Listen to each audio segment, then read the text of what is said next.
ప్రభునందు ప్రియమైన వాళ్ళారా, ప్రభు అయిన యేసుక్రీస్తు నామములో మీ అందరికీ శుభాభివందనములు.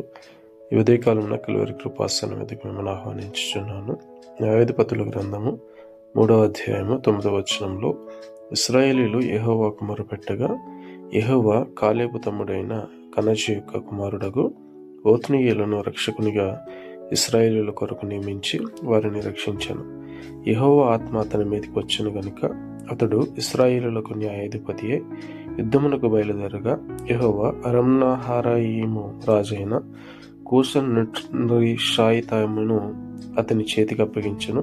అతడు కూషన్రిషాతాయిమును జయించెను. అప్పుడు దేశము 40 సంవత్సరములు నెమ్మది కలిగి జీవించినట్లుగా చూస్తున్నాం. ఎప్పుడైతే ఇశ్రాయేలు దోషులై యెహోవా సన్నిధిలో ఉన్నారో, ఇశ్రాయేలు మీద యెహోవా కోపం మండి వారిని శత్రువుల చేతికి అప్పగించినప్పుడు వారు మరలా తిరిగి దేవుని వైపు తిరిగి